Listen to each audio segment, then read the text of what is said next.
name is Ken.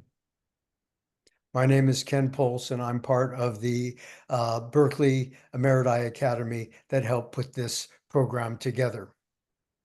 Many of us often think about what we can do to live longer and healthier lives. As we're considering this, one major concern we think about is developing dementia. This is a term of symptoms, as we know, affecting memory, thinking, and behavior. It's not a specific disease, it's an umbrella term, with Alzheimer's disease being the most common type, affecting about 7 million Americans over age 65. It's associated with age, and about 5% of the population between the ages of 65 and 75 has Alzheimer's, climbing to about 30% for those that live 85 or older. The toll on the quality of life for patients and their families is immense, underscoring the urgent need for prevention and treatment. Additionally, the economic impact is staggering, costing the U.S. economy over $320 billion in direct costs and nearly $275 billion in unpaid caregiving. Those costs are likely to increase dramatically over the next 10 years. Today's webinar asks a simple question, whose answer is anything but simple. Is early detection the key to slowing the progression of dementia? Or a related question, why should I learn if I have dementia? To address this question and related questions, we have three individuals who have devoted their professional life's work to helping understand and improve the care given to patients with dementia. Following their presentations, we'll have Q&A. And I appreciate you putting any questions you have in the Q&A box. We also have a lot of questions that were submitted upon registration. Before we begin with our first speaker, I want to thank our Emeriti Academy committee, including Professors Phil Cowan, Michael Harris, Steve Siegel, and Steve Shortell, who helped organize this webinar. I also want to acknowledge Sigrid Mueller, the Academy Program Director, and Carrie Sweeney, Director of the Retirement Center. Sigrid and Carrie's help was critical in bringing this webinar to you. Now it is my pleasure to introduce our first speaker, Dr. Anna Chodes. Dr. Chodes received her medical and public health training at Harvard Medical School and the Harvard School of Public Health. She completed primary care residency in internal medicine at the UCSF Zuckerberg San Francisco General and a geriatrics clinical and research fellowship at UCSF. Dr. Chodes is currently professor of medicine in the Division of Internal Medicine at Zuckerberg San Francisco General and the Division of Geriatrics, where she serves as the director of the Outpatient Geriatric Consult Service and the Geriatrics Neurology Cognitive Clinic at the Zuckerberg San Francisco.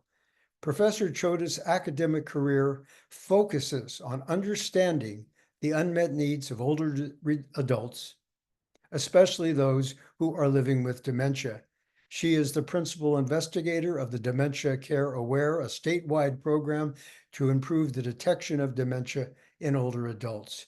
She is also co-PI of the Geriatrics Workforce Enhancement Program, which trains healthcare and social service providers in geriatric principles.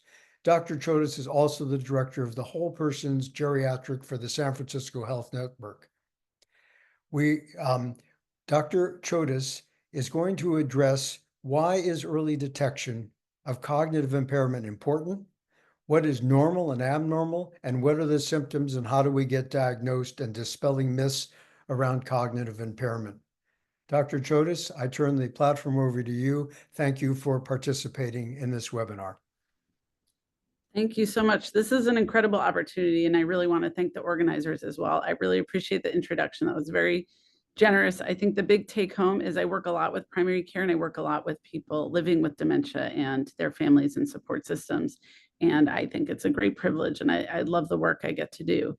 I'm going to go through, as the first speaker, it's definitely on me to stay on time so that we can be sure to get all the great content that they have planned and get some of your questions. I see the incredible attendance, and also that strikes me as this is a real opportunity for us to give you some good information. So I'll start by sharing my presentation here. Are the slides okay? Can I get a confirmation from, okay, great, thank you. So the introduction was correct. I sort of just named the presentation. So when you get my slides and the materials, it's just sort of called Dementia 101 because I get to start us off and I want us all to be on the same page about what we're even talking about here. And we had a great introduction to sort of the burden of the issue and the prevalence of the issue. So how many people, are really living with dementia? And I just want to, I forgive me for being a little bit cheeky about this, but we do have a problem when it comes to dementia. And in my mind, it has nothing to do with the fact that there are people that dementia exists and that it's an illness out there. Of course, there's legions and thank goodness of people really dedicated to curing all the various causes of dementia. But in my mind, a much more immediate problem is the fact that for this highly prevalent condition, which we just went over, that many people, especially those who are older, it's the biggest risk factor, have it, are living with this condition. And it's a condition that tends to affect one's whole life, right? When your ability to manage other medical issues, manage your social life, manage your functional life, and then it affects the people around you because they're trying to support you. Given all that, we do not have a system where we regularly try to detect dementia. We react to the symptoms when they're there, and when we're there too, I suppose. But we don't have a very proactive approach. And the reason this is a big issue and the reason we sort of bring the topic to today is that because people aren't screened, we're not detecting it early. And because we're not detecting it early, people live many years with a condition in its milder forms and are often suffering or having preventable consequences from not knowing, like maybe financial consequences or poorer health because they're not self-managing their health quite as well. So we're going to go over why we could be doing a better job and some things we could do about it. But so now I'm just going to take us to, once again, maybe a little deeper into what we mean when we say dementia, because even among clinical people, we'll use that word and we'll say that word. And frankly, we're not always talking about it with the same level of rigor or accuracy. So dementia is an acquired condition. That means that you have declined in cognition and in function. The connection there is that we assume the functional difficulties are due to the cognitive difficulties. I'm going to say a little bit more about what I mean by function, what I mean by cognition.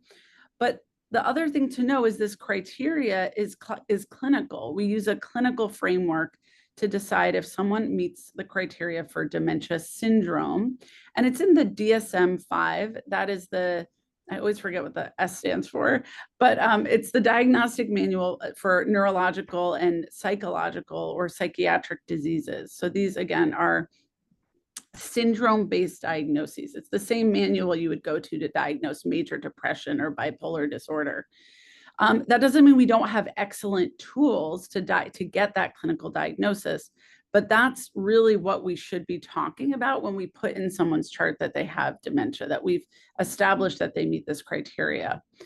And then I just want to highlight that we also do a medical workup to make sure there's not another factor causing the symptoms that we're seeing that could be really truly reversible. There aren't that many, but we want to do a thorough medical and psychiatric evaluation to see if they're there.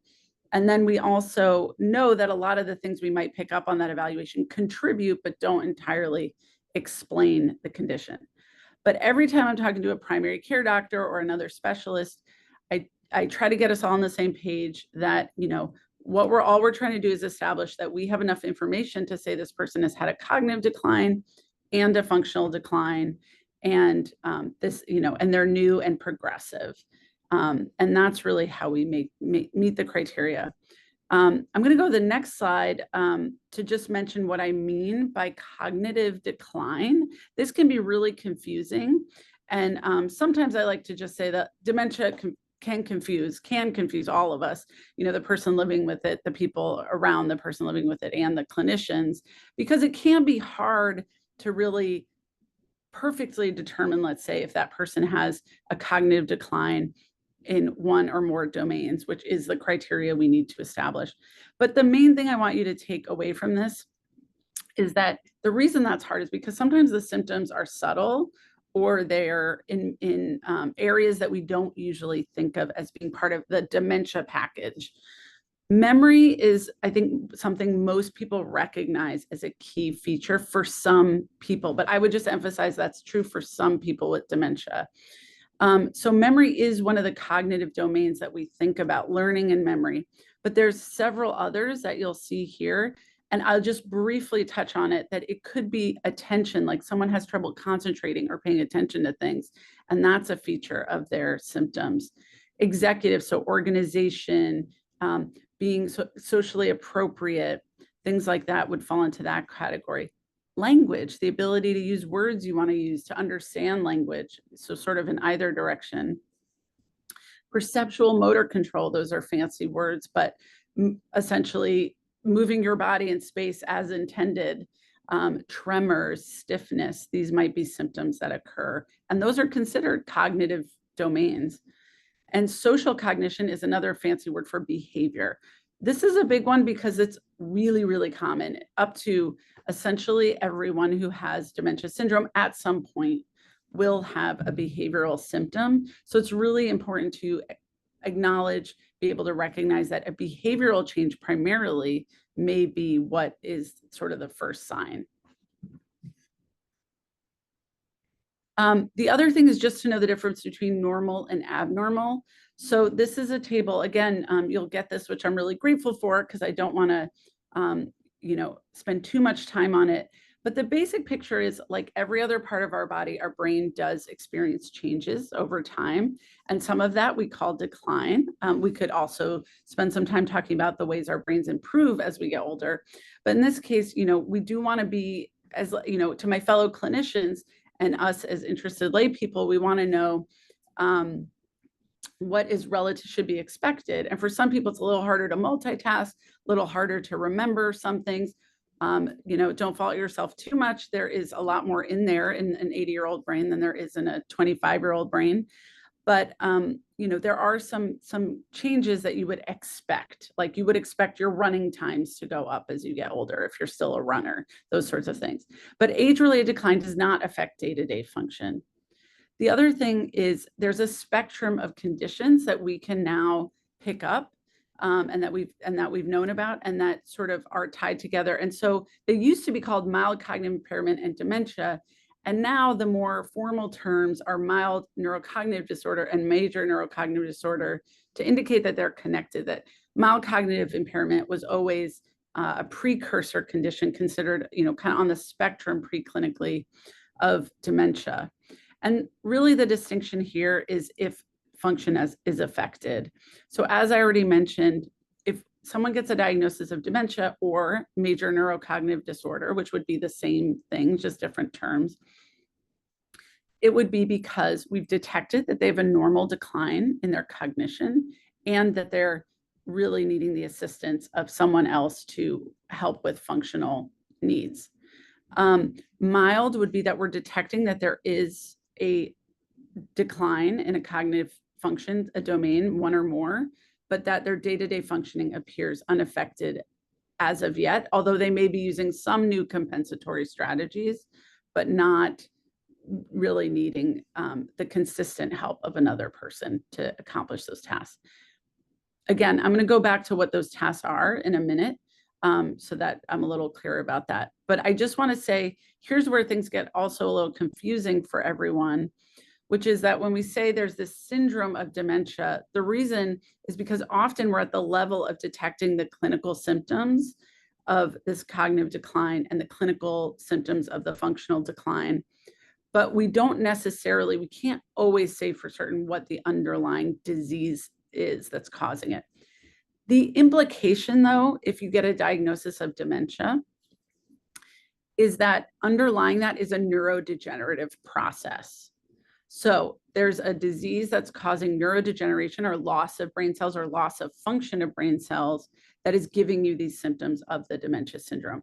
So a lot of times clinically when we talk with each other, or sometimes when we talk with patients, I think sometimes we conflate those things, but it can really be true that we can detect and be very clear that this person meets clinical criteria for the dementia syndrome, and we still need time to work on or figure out what is the underlying cause.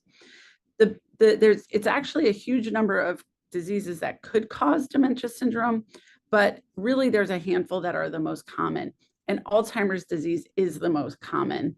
So it's about 50 to 75% of all dementia people living with dementia syndrome. The underlying cause is Alzheimer's disease. For many people, it might be vascular, that might be related to strokes or even little strokes. But basically vascular injuries leading to the neurodegeneration and damage in the brain. Another type is called Lewy body dementia.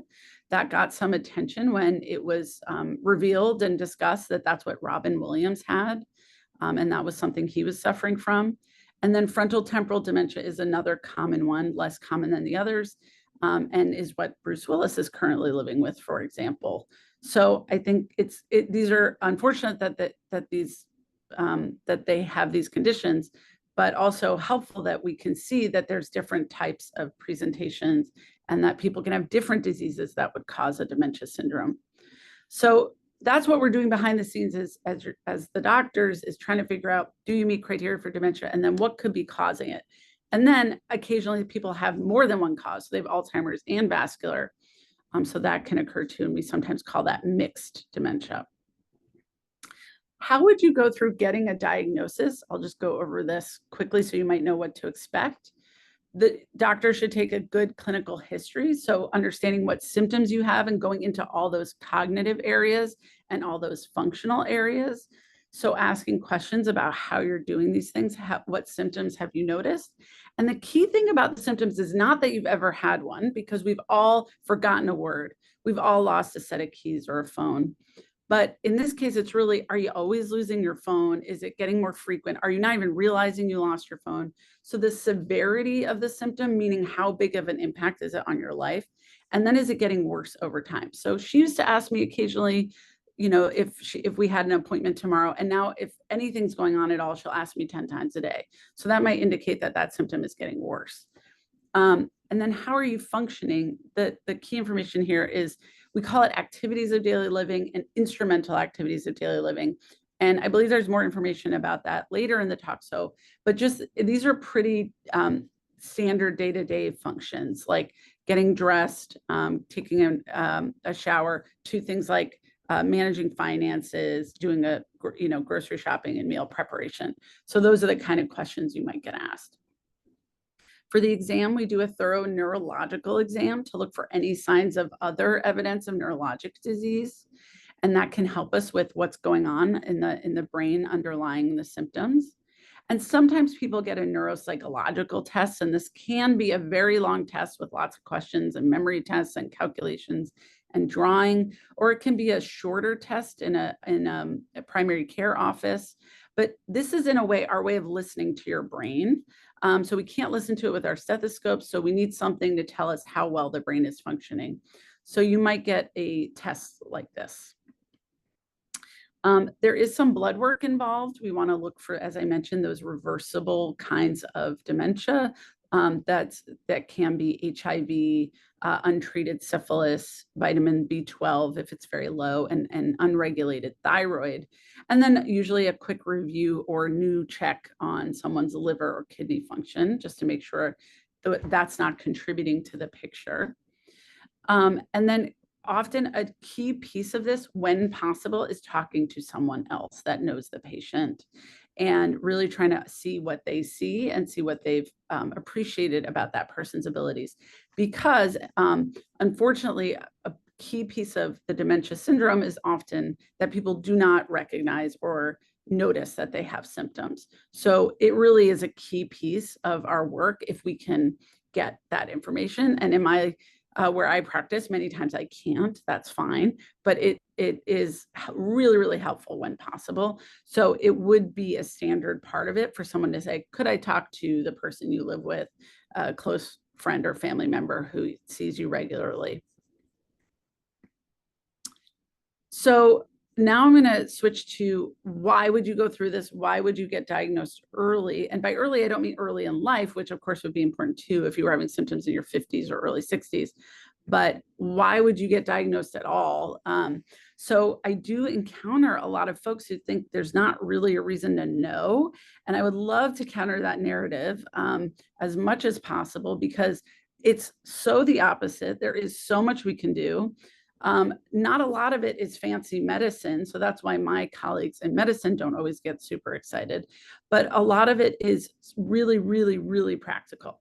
And I have this beautiful graphic on the right. There's an interesting article that comes out from the Lancet every few years about updating all the risk factors, modifiable risk factors that we know about dementia. And there's about 40% of dementia that we know is modifiable, meaning if we did preventive health measures and individual health measures together, we could get 40% of dementia in the world removed. And some of this we're not going to change in our older years, like how much education we had in early life.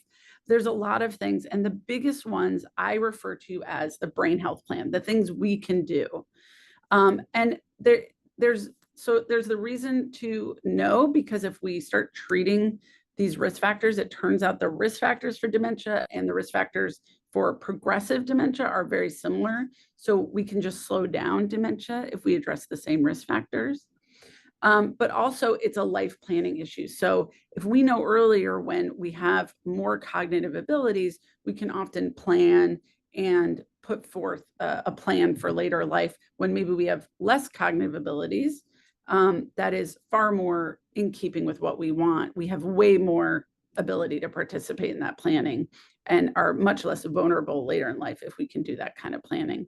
So, and then we prevent all those harms that we might be accruing if we have dementia and we don't know we have dementia, and we're sort of, out in the world without getting the care and support that we need.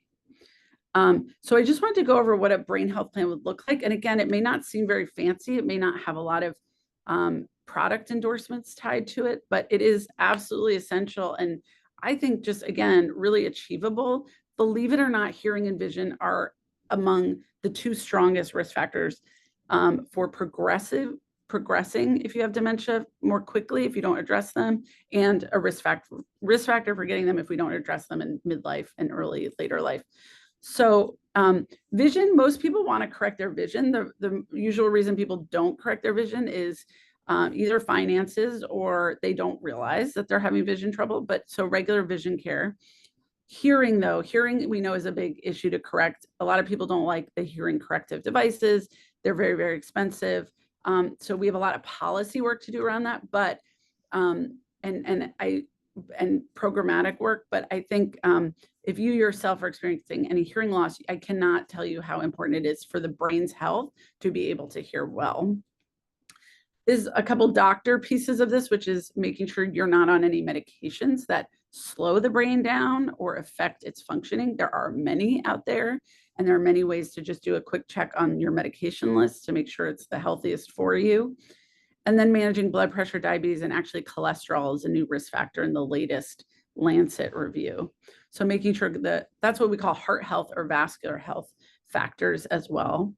And finally, there's another big one, which is social and physical activity. And this is in the real use it or lose it category for your brain. And for whatever reason, physical activity is as good for your brain as it is for your heart, your muscles, your bones, everything else. So it could not recommend it highly enough. I was asked to just be sure to briefly touch also on the future. So there's / the present. So we do know that there are evolving therapies specifically for one cause of dementia syndrome, one of the diseases, which is Alzheimer's disease.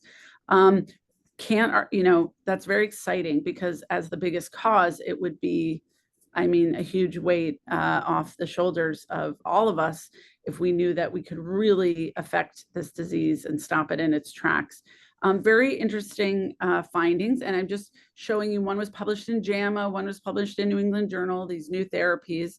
One's called lecanemab, the other's donanemab, still not sure quite how to pronounce it. This is the newer one.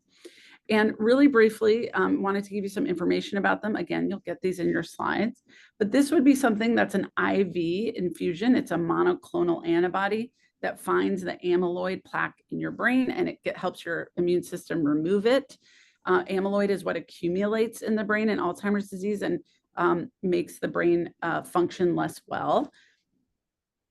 It's a frequent infusion, either every 2 weeks or every 4 weeks, and it's given for 1.5 years.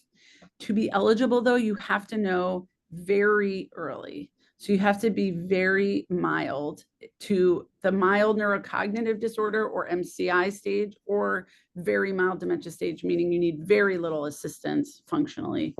So that's another reason, I think, to be very aggressive about early detection of dementia, besides all the other great things we can do for your brain. But I would say there's some downsides to the medications as far as we know now, which is there are some, you do need to go very frequently for follow-up as well as the infusion. So it's a real commitment there. And then I think the thing that I know is pretty scary, if you will, is just this side effect in a not insignificant number of people is brain swelling or bleeding. And so that's why you need the frequent brain scans, because some of it can be minimal before it's, they want to catch it before it's very serious. And honestly, we don't really know how people do long term. So we don't know if this means in 10 years you still don't have progression of your Alzheimer's disease, or if you would need infusions for life, or what really is the total picture. So I have my take homes here for you that consider asking your doctor for a screen if you've never been screened, but definitely bring up early symptoms or any changes that you're noticing. A brain health plan would elongate your life with a healthy brain. And if you did have an early diagnosis, it would help slow the dementia. An earlier diagnosis helps us plan, create the life that we want to live and have a voice and a say in when we get to a point where maybe we're less able to participate in decisions. So it's important to plan and avoid those consequences. And then, yes, there are some new therapies. And I will leave it at that. And once again, very honored to be with you. We'll take questions, I think at the end, or are we doing it? Okay. No, at the end. All right. And I'll put my email up here and it'll be on the slides. And I just, again, grateful for your time. Dr. Chodas, thank you very much. It's very interesting, and I can already see a lot of the questions that were submitted we'll be asking you again. They're right on your topic. So our next speaker is Sarah Delaney, who earned her bachelor's degree from the University of Washington and a master's of science degree in gerontological nursing at UCSF. Sarah is a certified geriatric clinical nurse specialist. Prior to joining the Care Ecosystem Study at UCSF Memory and Aging Center in 2014, Sarah worked with adults with cognitive impairment in community, long-term care, and hospital settings. Much of her work centers around collaborating with multidisciplinary teams to develop, implement, and improve outcomes for people living with dementia. She also provides training and education on non-pharmacological strategies for behavior symptom management and caregiver support. Ms. Delaney, along with her colleagues, have published many papers focusing on various aspects of caregiving and navigating the complexities that face the caregiver and patients with cognitive decline. She's also given many presentations about dementia care and the challenges which face the patient. To summarize, Ms. Delaney's professional career is dedicated to collaborating with multidisciplinary teams to develop, implement, and evaluate programs that aim to improve outcomes for people living with dementia as well as their families. Sarah is going to introduce a framework for prioritizing what matters most to someone living with early stage dementia and strategies and resources for promoting independence, function, enjoyment of life, and a sense of connection and purpose. Sarah, looking forward to your presentation. Thank you for coming today. Thank you for the introduction, and thank you to Dr. Chodos for setting the stage and getting us all on the same page in terms of what we're talking about with early stage dementia. So yeah, I was really excited about the opportunity to give this talk. At the Memory and Aging Center at UCSF, we've started giving infusions of lecanemab. And so, kind of a cool aspect of that is we get to see patients every 2 weeks. It's kind of a pain for them logistically sometimes, but having that frequent touch, I'm getting to see and hear about more of the challenges that people are living with in the early stage of the disease. And I wanted to start out, there's just a couple of tips. Part of my role is I co-facilitate a caregiver support group. And a couple of things that caregivers often have aha moments about, where they're like, oh, I wish someone would have told me, or I would have learned that this could happen. So a tip for living with early stage dementia or any stage dementia, for maximizing your function and independence, is to try to keep a consistent daily routine. What do I mean by that? I mean consistent sleep and wake times, consistent times of day that you do certain activities. Maybe you have a time of day where you do some exercise, consistent meal times, times when you do chores and other social activities. So avoiding really being spontaneous or disorganized about each day. This can help you maintain your function for longer. And similarly, any change in your routine, regardless of whether you really are intentional about keeping a consistent routine, but any sudden change in routine can really cause some dramatic changes in your functional ability. So a woman in my support group recently went to on a trip with her husband, who has very mild dementia, and she was really shocked by the dramatic change in his ability to do things. She was really looking forward to having a bucket list trip and doing all kinds of fun things together, and he really was not able to participate in most of the activities, and the trip ended up being somewhat lonely and disappointing. And then they returned home. She thought that maybe he had gotten sick, or there was a progression in his disease, or she was kind of concerned. But then when they came home, he bounced right back and was able to do just as much as he had done before in his familiar environment, with his familiar routine. So that's just something to keep in mind. It doesn't mean not to go on a trip, but maybe think about and plan that trip as a way to try to stick with a consistent routine and adjust your expectations, and whether or not you want to go by yourself or go with some support from other people who might be able to make the trip more fun for everyone. Another thing that's important to keep in mind when someone has dementia is that a brain with dementia is a more vulnerable brain. And so they're going to be at higher risk for what we call delirium, and which is basically like a sudden change in mentation that happens in a matter of days or weeks. So a question that people often ask is like, is this normal for dementia, or is it something different? And changes in dementia usually happen slowly over time, so over months to years.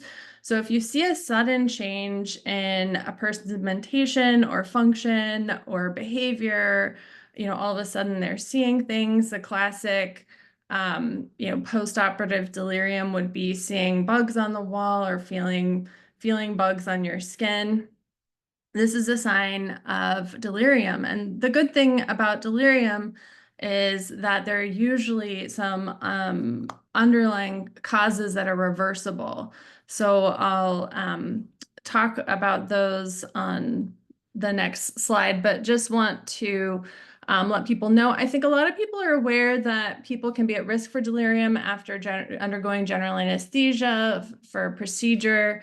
But there are other things that can contribute to delirium to keep in mind. And again, my slides have links throughout them, and these are I tried to select links that have tools that could be useful to you. So here is a tool from the American Delirium Society that families can use to assess delirium on their loved one if they think they might be seeing that. The other thing that's different with delirium than your typical symptoms of dementia is that the symptoms can really fluctuate throughout the day. Like everybody, including people with dementia, can have good days and bad days. But people with delirium, can have really fluctuating levels of consciousness, levels of confusion. They can seem, have a normal conversation with you, and then a second later go back to, seeing people coming at them through the windows, or thinking that, you're someone different. So it can be very distressing to see a loved one experiencing delirium, and it's often scary to experience.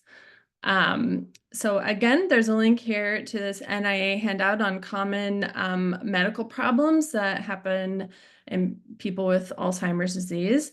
A common cause of delirium in older adults are medications. So I see people who, maybe injured themselves, and maybe their spouse gives them a pain medication that they usually take, and that person normally doesn't take that level of medication, and they might have a strong reaction to it. Or maybe they're not sleeping well and they go to their local pharmacy and pick up some sleep aid over the counter that has a medication that is really anticholinergic, and it causes them to become delirious. So Anna also mentioned that there are medications that we might end up on our medication list that can affect mentation and mobility, and just the number of medications can affect our mentation. So medications are one of the first things to consider, especially if there's been a recent medication change or you tried something new. The other common cause of delirium are infections. So urinary tract infections, things like upper respiratory infections. To prevent infections, it's important to keep your vaccinations up to date. Practicing personal hygiene, but just to be aware that an early sign of infection in someone with dementia can be again, an acute behavior change or an acute change in their ability to function. And then simple things like dehydration and constipation can cause delirium. So if someone, used to remember to drink fluids on a hot day, they may not remember to do that. If you're on a trip and you go for a long walk and you don't, bring a water bottle with you, you can be at risk for dehydration. And, again, it can cause acute change in mentation that can be, the person might get really drowsy, and it can be kind of scary. So just something to look out for. And I'm not sharing this information necessarily so that you self-diagnose or diagnose the person you're caring for, maybe just to help you consider what might be contributing and to reach out to their primary care provider to get an evaluation and guidance. Okay, so those were my top tips from lessons people wish they learned in my caregiver support group. And now thinking about a framework for planning when someone has early stage dementia, I just thought I'd refer to Maslow's hierarchy of needs, which is relevant for all of us. This one's been adapted for people with dementia. And I think in healthcare, we tend to focus on these lower levels of basic physical needs and I would say safety. There's a lot of focus on safety in healthcare, but there are a lot of other things that impact, the person's quality of life. So I just want to recognize that, and hopefully, the people who are caring for people with dementia can also recognize that there's a movement in healthcare, led by the John A. Hartford Foundation and the Institute for Healthcare Improvement, called the Age-Friendly Health Systems Movement. And I think it's really pretty great. And it's sort of trying to shift the culture, the medical culture, from this focus on safety and medications to these other things that really impact people's quality of life. Number one, what matters most to people, and sort of framing the other things that we talk about in terms of what matters most to them. So what we can do as people who are aging and interfacing with the healthcare system is to talk to people, our people we're close to, as well as our doctors, about what matters, what's most important to us, to report things like symptoms of depression, cognition, and hearing loss that can affect our mentation, as Anna said, to avoid medications that affect our mentation and mobility, and also to try to stay active, and to frame the motivation for staying active as not just to slow the progression of dementia, but also to be able to keep doing what really matters to us. I think we'll be more likely to sustain, exercise habits when that's the motivation. So I was kind of inspired by this framework. I like that it's really simple, and I discovered this article by Jennifer Moy, who created sort of a what matters most structured tool. And she uses these categories. This is not for people with dementia, so to speak. It's, as we get older, we can accumulate multiple chronic conditions. And so this tool was really designed for older adults with multiple chronic conditions to think about, what's important to them in terms of these three categories. Working with these people who have early stage dementia and their care partners, I'm finding that it can be kind of challenging to talk with family members about what matters, because we're sort of just used to living with people or going through our lives. And or at least I see that for a lot of people. So I thought it might be useful to sort of adapt this kind of tool, and I believe that our participants will get it, and I welcome feedback. I don't think I actually included my email, but I can ask the facilitators to share my email, because I would love feedback on this tool if people actually decide to use it.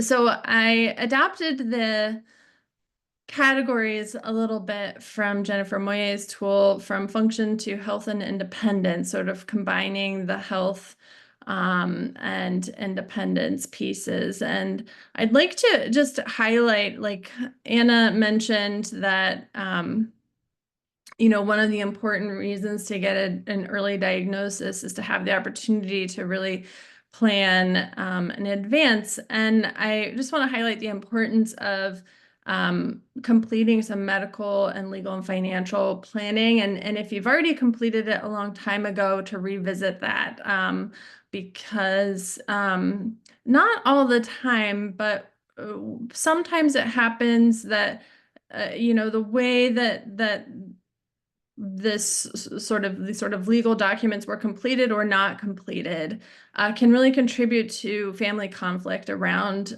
decisions later in the course of the disease, and it's really unpleasant on top of everything else that people are dealing with. So I think really trying to be intentional and thinking about that ahead of time, and communicating with your family members around that is sort of a gift that you can give to the people who will be caring for you.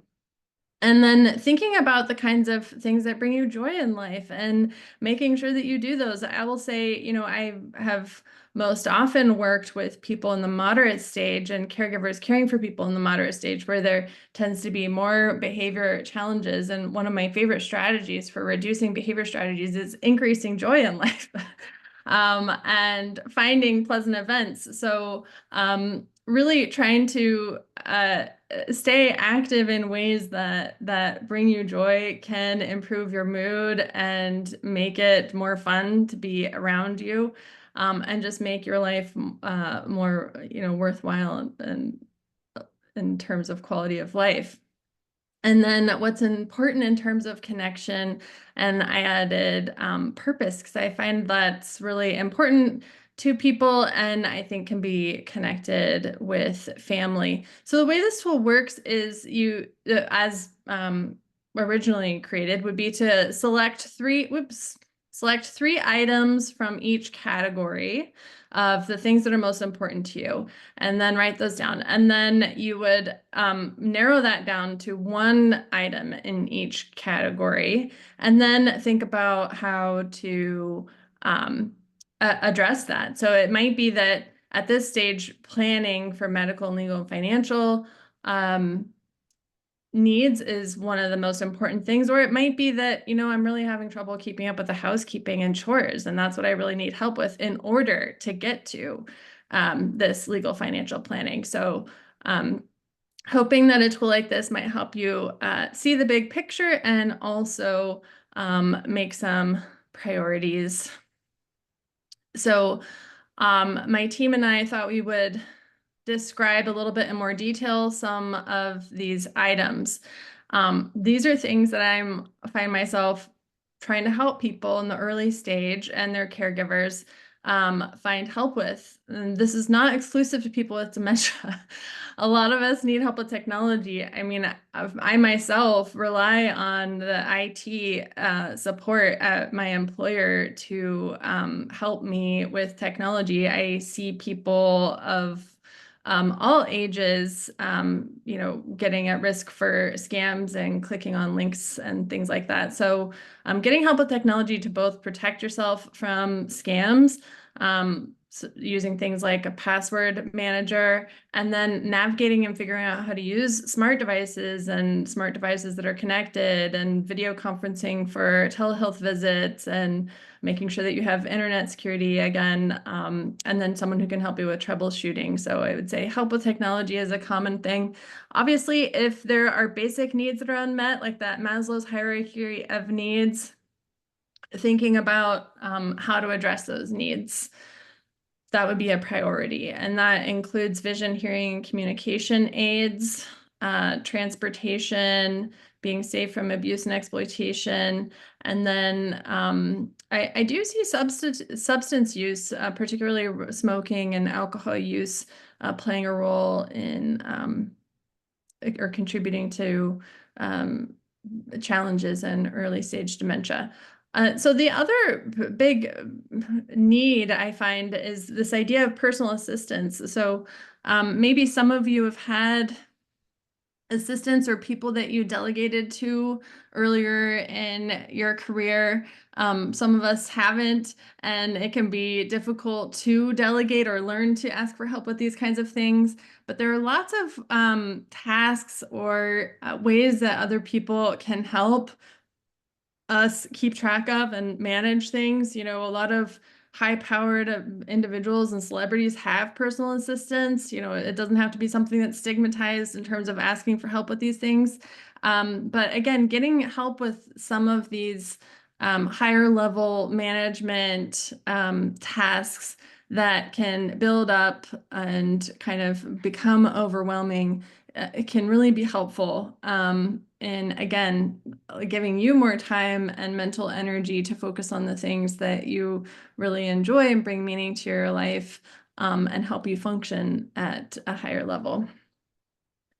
So ways to help you manage your finances, and I just want to highlight this idea of a trusted contact person. So when you do your advanced planning around medical and legal and financial needs, keep in mind that each bank and financial institution will also have their own form. So it's not like you have a universal durable power of attorney for finances that then you can take to any bank and automatically take over helping someone with their finances. There is a process at each institution. And so it's important to think about, first of all, who you would trust to help you manage your finances and really protect your finances.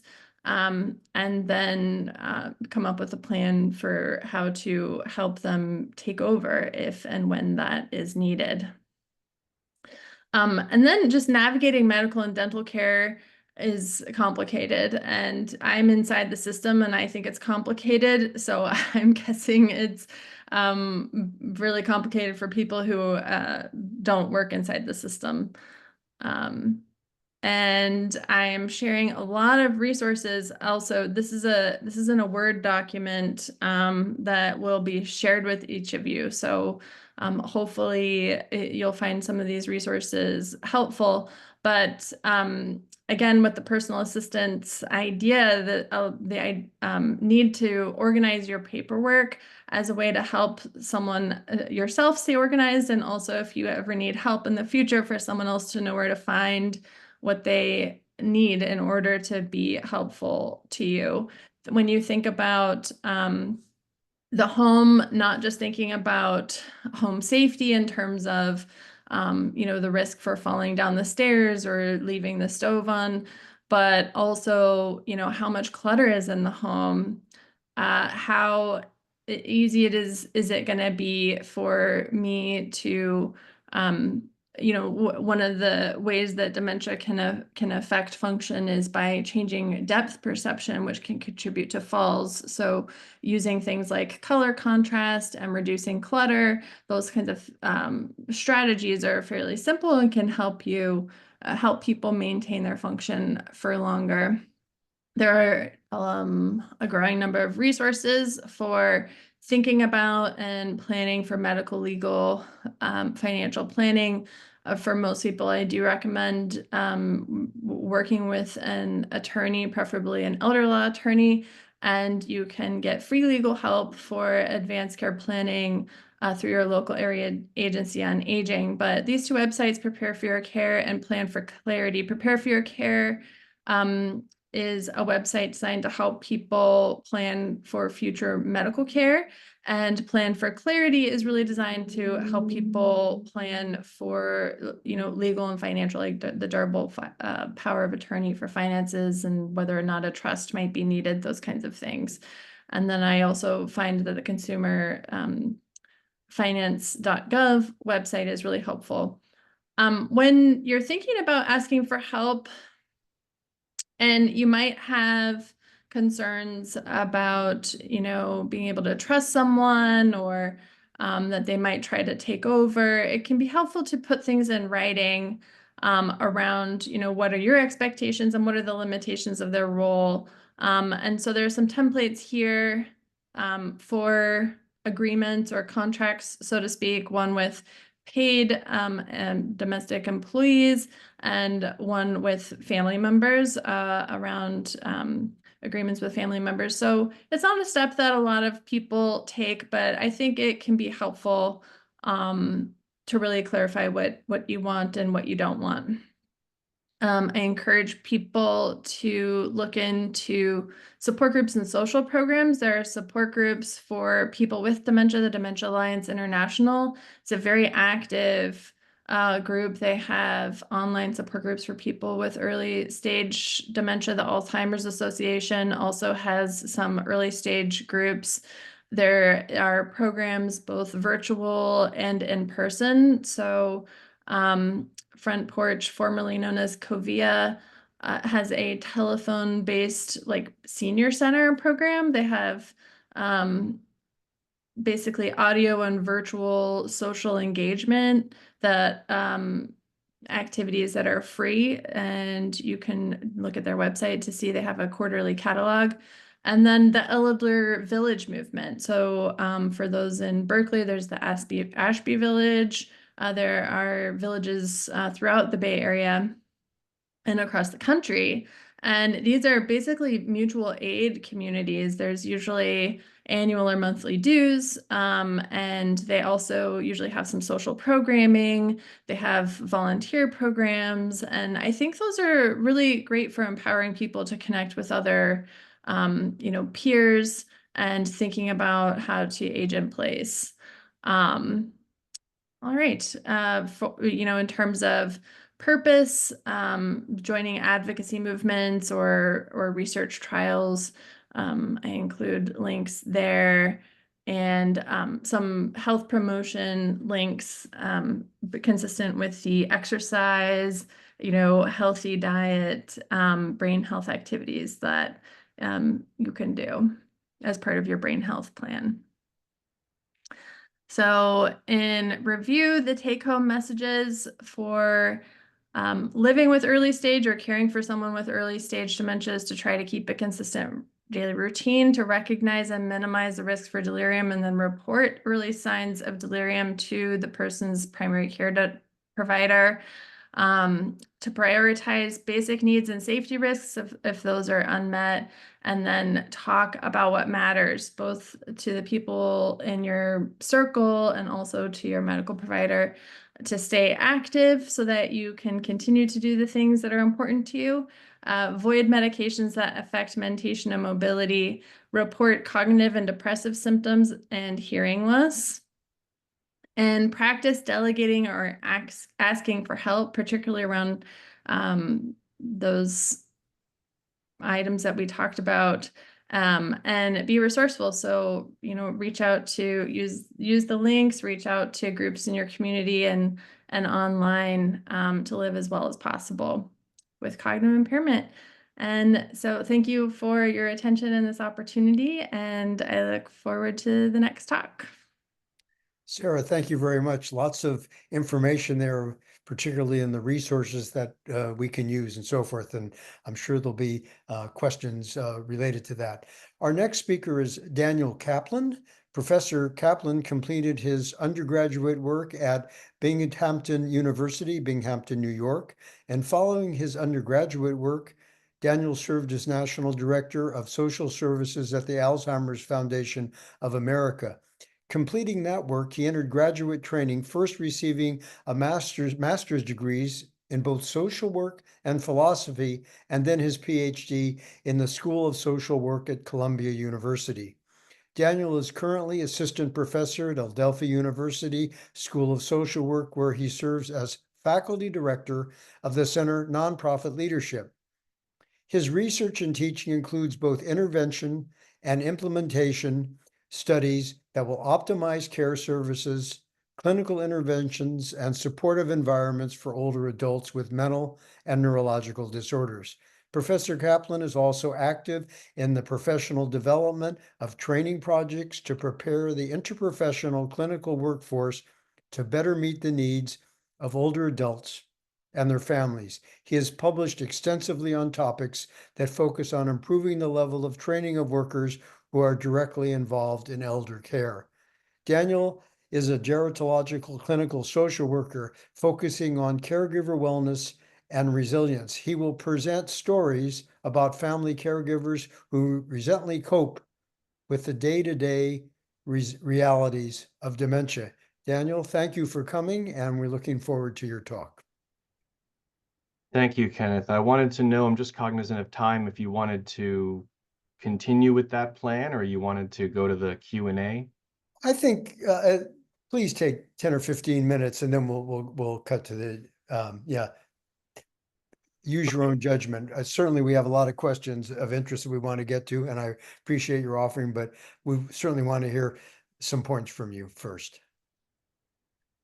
Okay, great. Thanks. So hi, everybody. My social work career began in elder protective services, actually, working with families where caregiver strains were really severe and the family dynamics were somewhat problematic. And I discovered that dementia-related experiences are so impactful within families and so common.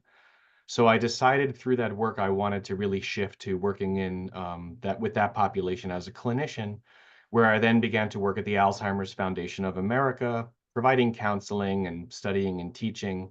And now as a full-time academic, I'm a professor of social work who studies dementia care interventions, and I teach clinical providers how to help families. And so my part of this panel focuses on the resilience of family members who are partnering with their loved ones to address dementia-related needs. And many of you in the audience will have questions and concerns about both living with symptoms of dementia and providing loving care to someone else who's living with these symptoms. Knowing something about what to expect and how to deal with dementia is really just as important as knowing about diagnosis and treatment. And so it's wonderful to have a chance to talk to you about that. There's so much to cover, like my other panelists, that it's nearly impossible to fit it into the time. We do know that care partners will face many challenges and draw upon all sorts of different forms of resilience, including their individual strengths, family and community resources that you just heard about, some of those, cultural practices, spiritual practices, and formal services. You've heard a lot of important information already today. So I would like to use a somewhat different style of sharing. I'm going to demonstrate some examples of resilience within families through storytelling. I'm going to tell you a couple of stories that draw upon the lives of clients that I've served and that illustrate the challenges faced by family care partners as well as their tools of coping. But because I'll be reading this, I won't be able to monitor the chat, but hopefully we'll be able to talk during the Q&A part. I'm going to begin with the story of Anthony.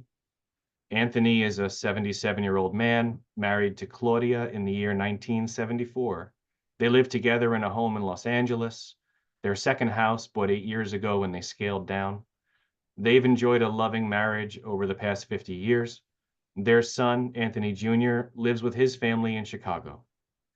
Claudia was diagnosed with Lewy body disease in 2022 after an assessment to discover why she was falling in her home, experiencing hallucinations, and struggling to pay attention during conversations. Since then, those symptoms have continued and worsened, while new symptoms appeared.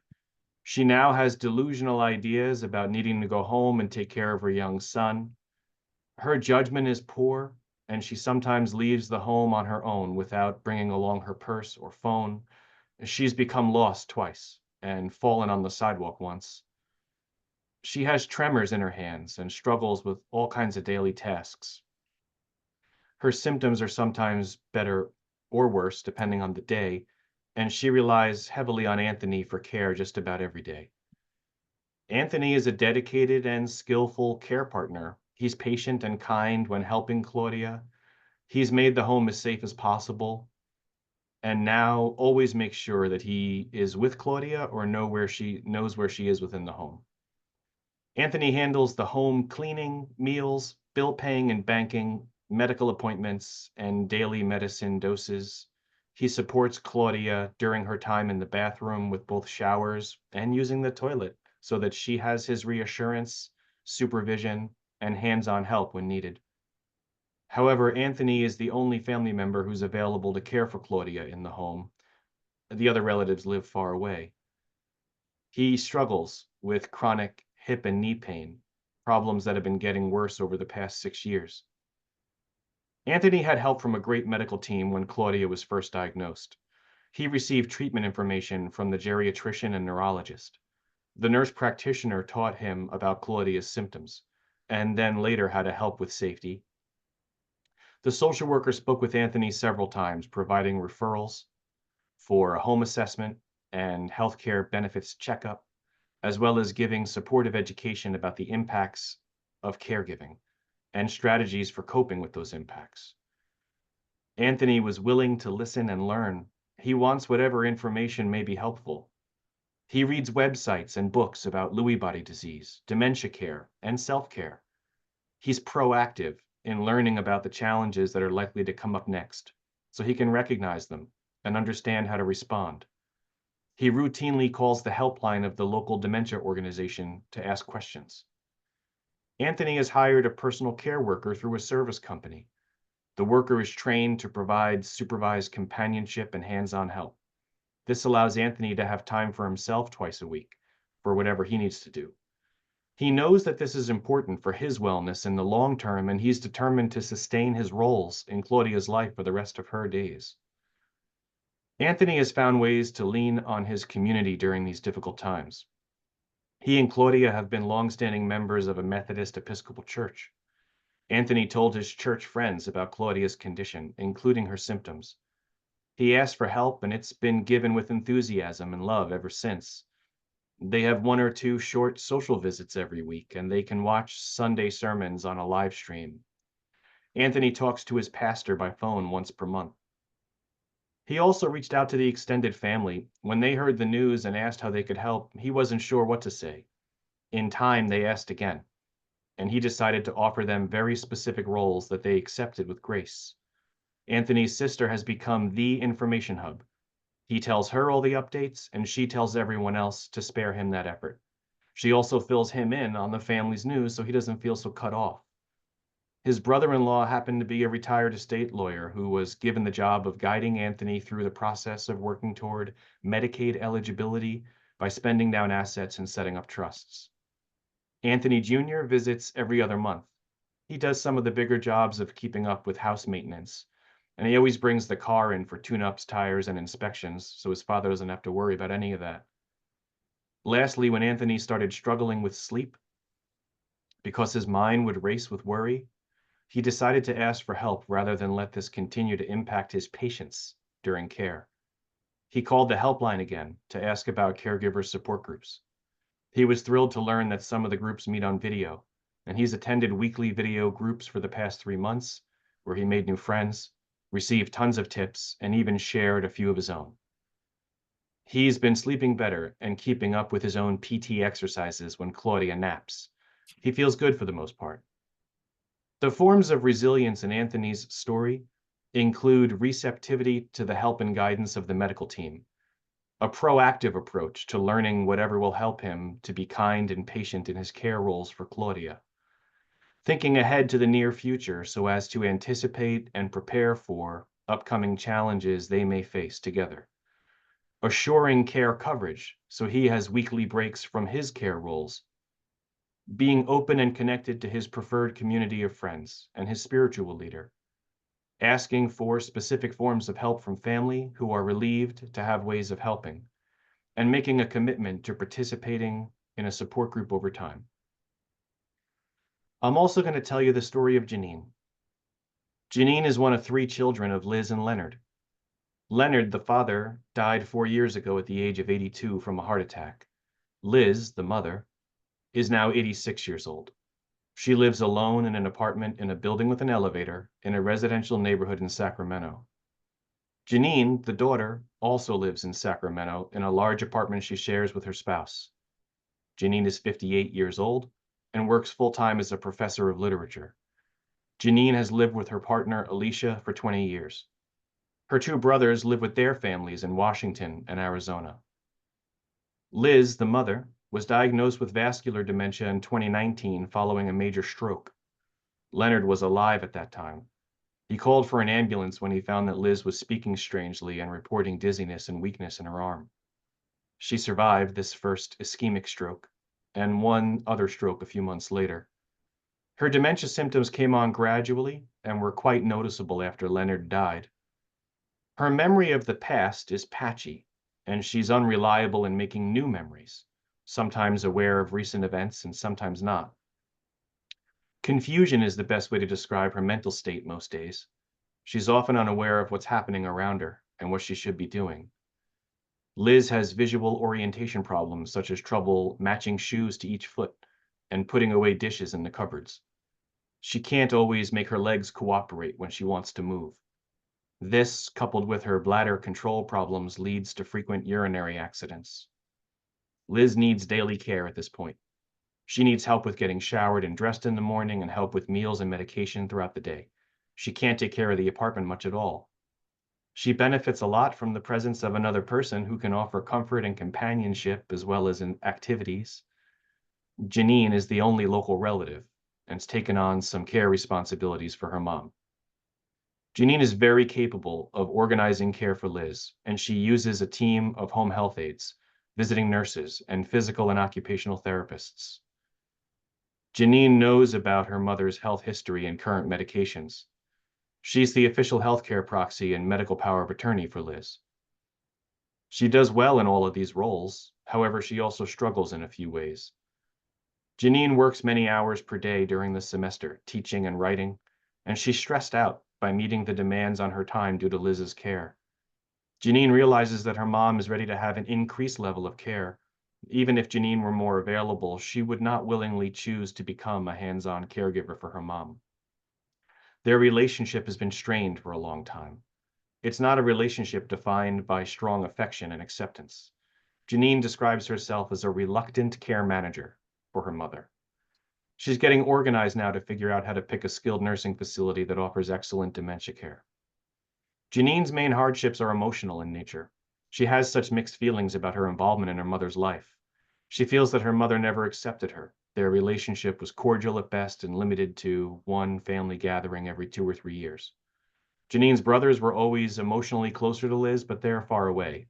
And Janine kind of resents feeling obligated to take on the caring roles for a woman who never seemed to care much for her. Luckily, her wife Alicia is incredibly supportive and encouraging for Janine, easing her through the moments of frustration and resentment and celebrating all of her successes. Alicia is also a strong proponent of counseling. She has successfully convinced Janine to try therapy. Janine has a comfortable rapport with the clinical social worker she's been seeing for 7 months. She intends to continue with therapy because she's truly confronting her feelings about her mother and her family for the first time in her life. She already told one of her brothers about these feelings, and he responded with gratitude and support. Janine is also creating boundaries around her care responsibilities. She set up a separate voicemail account and an email address that she uses for all the care coordination efforts. She decides when and how often to check those messages, although it's at least once a day. She compartmentalizes her care tasks from her work and personal life so that nothing is being neglected, and yet she can focus on each realm of activity at separate times unless there's an emergency. The forms of resilience you hear in Janine's story include the use of a comprehensive home healthcare team, managing all of the legal and financial needs so that she has confidence that those issues are being dealt with properly, maintaining an accurate current appraisal of her mother's needs and the ability to meet those needs, having an honest self-appraisal of her emotional conflicts about taking on care roles for her mother, opening up to her wife and brothers about her feelings rather than only on the practical issues at hand, accepting the emotional support of her spouse, leaning into the self-work she's doing in therapy, and gaining comfort with the boundaries she's decided to set around her caregiving. So I share these stories to show you some of the experiences that are common in dementia care within families, within households. I didn't have time for the third story, but it would have explored similar themes of resilience and coping. And I'll turn it back over to the panel organizers to introduce the next part of the program where we can hear some of your questions and hopefully give you some answers. Daniel, thank you very much. And it was very interesting. We have lots and lots of questions. I've organized them in different parts, and I think I want to start with risk factors because so many of you out in the audience have asked about risk factors. And the way I'd like to handle this is that maybe we can pose a question and just take them and answer in the order of starting with Anna, Sarah, Daniel, if they want to do it, just to keep it somewhat organized. So on risk factors, one question that keeps coming up is how important is family history as a predictive for dementia? Gotcha. There is a quantitative answer to that. I'm sorry, I don't have it at the tip of my tongue. It's not the main reason you see people have dementia. It's just dementia itself is so common. There's so many things that can cause dementia, but there is some heritable connection, especially there's one commonly cited gene, ApoE4. There's other conditions though, like frontal temporal that has their own genes. So I would bring it up with your provider. If you have a family history of people getting dementia later in life, and that means like over 65, it's less heritably related, but it's always relevant. But just generally speaking, it's not the biggest risk factor that we see. Sarah, Daniel, anything to add to that? Just a cautionary note that having a genetic predisposition doesn't mean you'll absolutely get one of these conditions. So even finding out that you have that genetic risk factor doesn't tell you what your future will look like. And so knowing or not knowing is really a personal thing. And I would try to anticipate how you would use the information once you get it. Okay. And it's related about certain morbidities. There have been several questions about Parkinson's and as how many people who have Parkinson's, will that be developed dementia? And interestingly enough, another one on herpes zoster, shingles. So I don't know if but there've been several questions about the risk factors that those two morbidities. Yeah, Parkinson's later in the condition does have a lot of cognitive symptoms, particularly, or at least behavioral. Sleep can be a big issue. So there is some correlation there. They're both neurodegenerative processes. The Lewy body dementia can have a lot of Parkinson's like features. So it's sort of a related condition. So it's always important to get evaluated for kind of both at the same time. And then for shingles, there's not particularly increased correlation with dementia. Sarah, Daniel? Okay. So another few questions. There's been so much discussion about caffeine. And it's good, it's bad, it's good. It keeps swinging back and forth. And more recently, there's been a couple articles on caffeine as a risk for dementia. Would any of you care to comment on the current literature on that? All of us probably being coffee drinkers. Dan's being paid by the caffeine lobby at the moment, so we can't really take his opinion seriously. I'm just kidding. Yes, the evidence is mixed, but I would say mostly it's falling in the health food category. I think you'd want to be cautious about or brain health category, but it's not one of those things that it's so like wow that you have to drink coffee if you hate coffee and you don't like coffee. I think really enjoy if you like it and don't feel guilty about that at all. And then also obviously cautionary tale with too much caffeine or at the wrong times of day. Yeah, I would agree. I think if the amount of caffeine intake and the timing of the caffeine intake is impacting like sleep or anxiety, then that would not be contributing to brain health, but otherwise. Can I please add to that, for the family caregivers out there, that you want to be mindful of the sort of sleep hygiene of the person with impairment, because it's hard enough managing care needs all day. And if they're not sleeping well through the night because they're having caffeine late in the afternoon, for example, that's something you can adjust to hopefully let everybody sleep a little better in the night and have more energy and patience during the day. Yeah, good suggestion. We have a host of questions about prevention or slowing down. And first, let me just get one question on the table. Nutritional substance, particularly over the counter. And we see regular ads on television, on the media about this. Are there any that we should be mindful of? And in fact, are some potentially even harmful? Any comments? I usually counsel people that for the most part, they are harmful to the wallet. And that's not a minor thing for a lot of people. There is evidence that B12, much more provisional, but some evidence that things like turmeric are particularly good for the brain. B12, we just really low levels like directly impair nerve function. So that's why people with very serious B12 deficiency have problems. If you've had things like dramatic weight loss or weight loss surgery, years after you sort of start to have that dramatic weight loss, you can start to have a lot of vitamin deficiency. So you should always be on top of nutrition if you're sort of in that category of folks who's experienced a lot of weight loss, because a lot of vitamins are stored in fat, and then your fat stores go away, and then slowly over time, your vitamins also get really depleted. Generally speaking, though, there's not a strong recommendation to take vitamins. And fortunately, for the most part in the West, we do have a pretty nutritionally balanced diet in terms of vitamins. And a lot of the foods we get are actually secretly fortified. But I always check B12 levels, and then, vitamin D is really important for muscle and bones, generally speaking. And so it's worth checking as well. But I wish I could make a strong recommendation, and there really isn't one. Any comments? Okay, so I have a few questions. I guess a lot of people saw this CNN special featuring Dr. Sanjay Gupta, and he interviewed Dr. Dean Ornish, who I think has a clinical associate with UCSF. And the title was very interesting, The Last Alzheimer's Patient.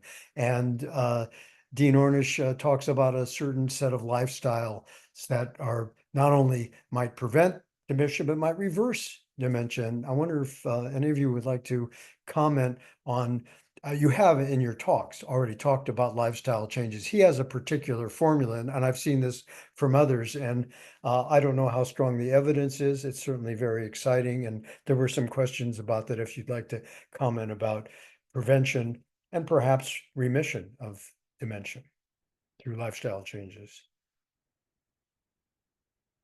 Start with Anna, if you wish. I missed it, I have to say. I'm really, I can but I jump think the in, yeah. aggressive, yeah, did you see it, Sarah?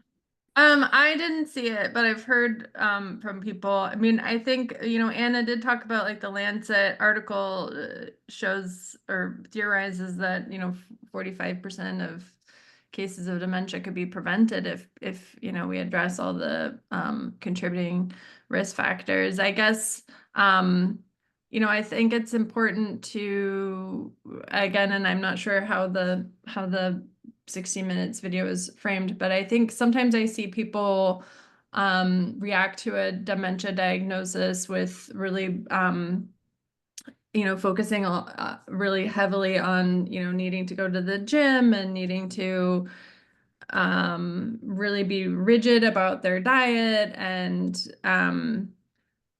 I guess I would caution that sometimes that can have an impact on relationships and mood and other factors that impact quality of life. So I think if it's something I would support anything that is holistic, I guess. I think it's, if it causes a lot of stress, if it, you know, whether it's financial stress or, you know, just trying to stick to new and kind of rigid routines that may not be better for everybody in the long run. I will say that's my opinion. We have several questions since early diagnosis seems to be important and a key factor. There are a lot of questions about when should I get tested? At what age and who or where should I go? Are there home tests? I wonder if we could comment a little bit upon diagnosis of early dementia, or getting tested at least. Can I ask Sarah first? Sarah? So for getting tested, you know, I guess, you know, Anna leads Dementia Care Aware, which focuses on screening. So I'm less Yes, aware. I usually work with people after they've had a diagnosis. I've heard conflicting opinions around, like, you know, broad screening of everybody at a certain age versus like screening people who have subjective complaints. You know, as Anna mentioned, not everybody has insider awareness about their symptoms. So I don't know, what are your thoughts about like universal screening? So I'm so sorry. There was one question in the chat that I think we should address, or the Q&A that I got a little wrapped up in, because it was a great question. I'm for universal screening, again, very much biased, but the reason being, again, there's so much we can do. We can help people plan, people who are out there and don't know, which is most people who have it, don't know and don't get, you know, appropriate resources and support. We just miss all those opportunities to, you know, shore things up and get people the brain health support they need. I'm not saying we're great at it yet, though, so I understand some of the reluctance. It also makes people really vulnerable on the flip, so that if they're getting this label, I think people rightfully feel, well, maybe now I'm really vulnerable. Maybe, you know, I, you know, in some way will be socially ostracized, or what if I'm still working and this is going to start, you know, showing up in some note that my, you know, that like says I was at a doctor's appointment and it's in there, you know, will that be bias me? I mean, there are real concerns as well. And then family or friends might start taking away certain decisions or think that people are more impaired than they are. We have so much work to do societally to support people and include them appropriately. On the other hand, we know people make financial mistakes up to 6 years, on average, 6 years before a diagnosis. And that's because in part because we diagnose so late. And I think most people don't want to, you know, when it comes down to it, do they want to know that, they're having financial problems that could have been supported or addressed differently. Not that their ability to manage their own finances were taken away, but just that more protections were put in place or something like that. I mean, those are the kind of things, that really trouble me and keep me up at night. And then I guess I just want to say, and I don't know if this is okay to say, somebody put in the chat, I'm disappointed that none of your guests have lifted up Robin Williams' solution to dementia. And I'm assuming what they mean by that is, of course, Robin Williams died by suicide. So in his case, he was never diagnosed. He was going to a lot of specialists and they didn't get to a diagnosis. And he also had Lewy body, which in particular can have profound psychiatric symptoms. And he was suffering tremendously from those.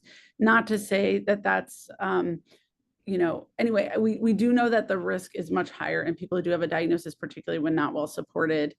So we have this phrase, diagnose and adios. So if people get that kind of treatment where they're given that, major diagnosis like this and not supported, I think the issue is with the level of support and dignity that we're able to provide people. I don't think there's something inherent in having dementia that means that that's a necessary solution by any means.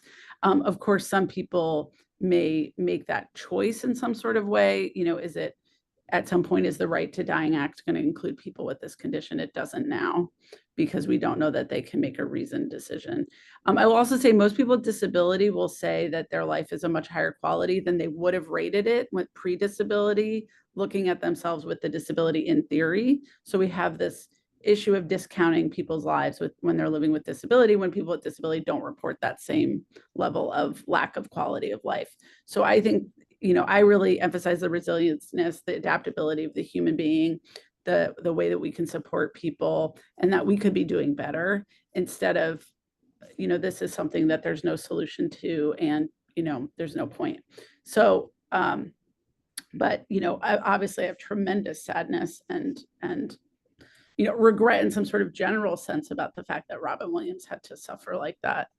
And then I know we have other colleagues here who might, I don't know, Dan or Sarah, if you want to add anything to that.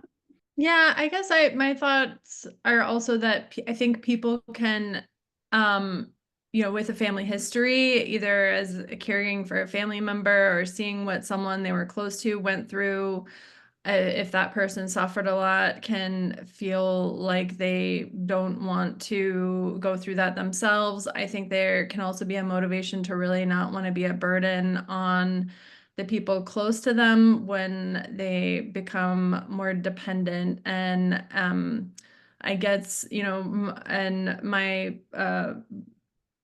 philosophy is more aligned with Anna's in terms of, increasing public support for people so that their situation is not so burdensome to people around them. And at the same time,